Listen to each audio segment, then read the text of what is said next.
Alright, so let's go ahead and talk about Jinshi, the newest Spectro character added to the game. And she is very powerful, so let's go ahead and talk about her kit, her playstyle, and her weapons so that way you know everything that you need to know before you roll. Starting with her playstyle, all you really need to do is do 4 basic attacks into a skill so that way you can enter her incarnation state. But if you do an intro on her, you can skip the 4 basic attacks and simply hit the skill button to enter the incarnation state. Once you're in this state, you're able to do infinite dodges as long as your stamina lasts. But your main focus is to do another skill into 4 basic attacks. After this, you'll be able to automatically cast a skill again. Once you cast a skill, it's going to do a hyper beam cannon based off the number of incandescent stacks that you have built up. And how you get these incandescent stacks is mainly from your supports, to where you get 1 stack every 3 seconds depending on the elemental attributes that your team dishes out, making it to where a rainbow team really takes advantage of this. So take for example that you have Jinshi, Yinlin, and Bahzi on the team. Since all of those characters have different elements, they all can generate a stack every 3 seconds. But you can gain 2 stacks every 3 seconds if you have someone on the team that can do a coordinated attack. And this is not on the same timer as the elemental attribute, so you generally want to have at least 1 character that can do a coordinated attack on the team. And after you cast this hyper beam cannon, you essentially want to switch off Jinshi because now she has Unison, which allows her to cast her outro skill in the upcoming character's intro skill without using their concerto energy. And that pretty much explains her whole kit. Besides that, you mainly just want to cast her Resonance Liberation because this does a lot of damage, and ideally you want to try to do this at the start of the rotation. So let's go ahead and talk about her rotation,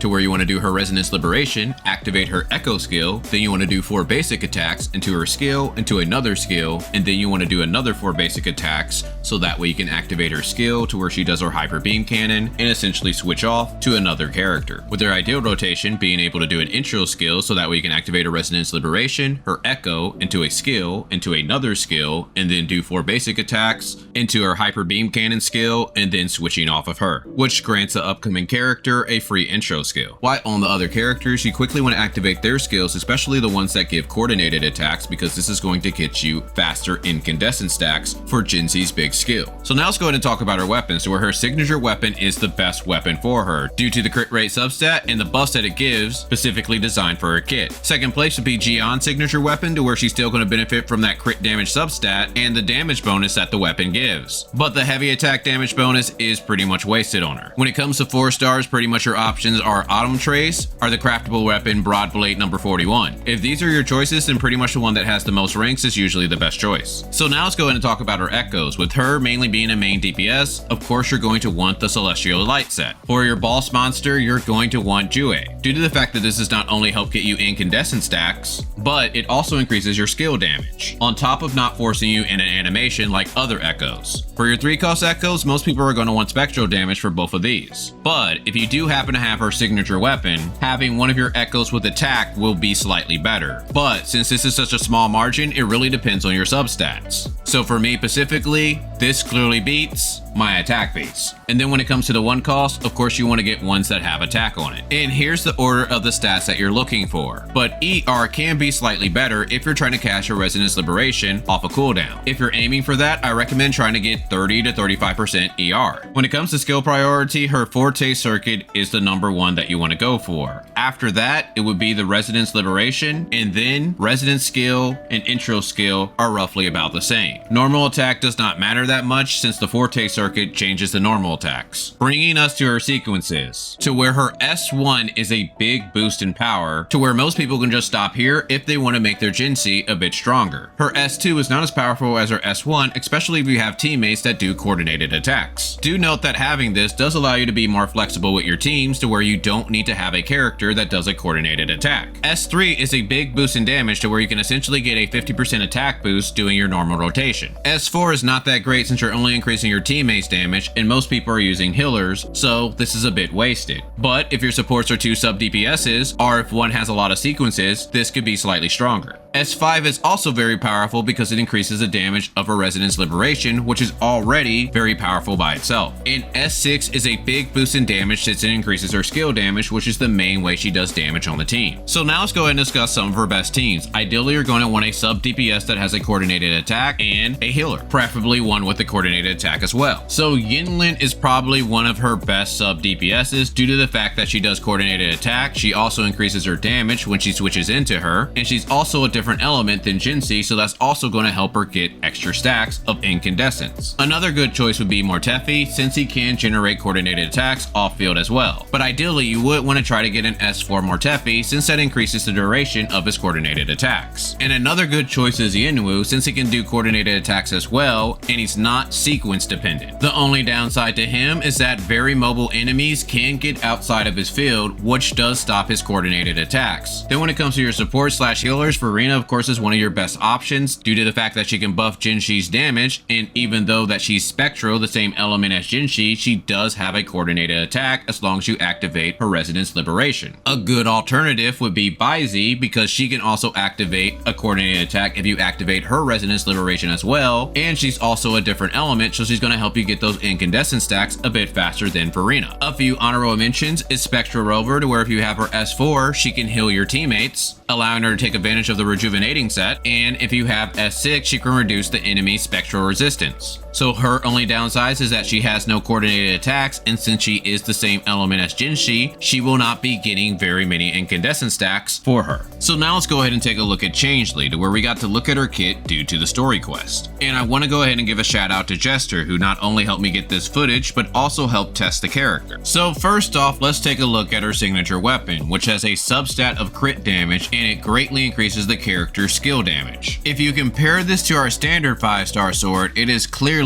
outclassed. So how this character works is you quickly want to try to get 4 stacks of True Sight, to where you can get a stack by doing 4 basic attacks either on the ground or in the air. Also, if you perform a heavy attack, you will automatically move up to basic attack 3, allowing you to do 1 more basic attack, so that way you can gain a stack of True Sight. She can also get a stack of True Sight by casting her skill and doing a basic attack. She has 2 charges of her skill, and she generates another charge every 12 seconds. And her intro skill gives her a stack of True Sight, and she can get 4 stacks of True Sight casting her Resonance Liberation. But this also gives her a buff to where if she casts a heavy attack within 10 seconds, it increases her attack by 25%. Bringing us to the Forte circuit, to where if she has 4 stacks of True Sight, she's able to cast Flaming Sacrifice, to where she can do a lot of damage. Her skills above the Forte circuit increases her fusion damage, as well as ignores the target's defense. And the outro skill increases the incoming resonator's fusion damage, as well as the resonation liberation damage, similar to Yinlin. So the rotation could look like this: skill, basic attack, plunge attack, heavy attack, then basic attack. Then you skill, plunge attack, basic attack, and then you heavy attack into a basic attack. To where now you should have 4 stacks allowing you to do a heavy attack, allowing you to switch to a different resonator. But like Jinshi, ideally you would like to cast your Resonance Liberation, so that way you can start out with 4 stacks. And don't forget that her intro skill gives her a stack of True Sight. And I would try to cast her Echo before starting any rotation. But even with all that, Changli is not really restricted by any one rotation, since she can swap out and go right back into her combos. And when it comes to Jinshi, Changli is not the greatest for her, since she does not have coordinated attacks, but if you happen to have her S2, it could work. So let's quickly take a look at her sequences, to where sequence 1 should help you do your rotations much smoother, since it's going to be harder for you to get knocked out of your combo. Sequence 2 greatly increases her crit rate, so this should be very powerful.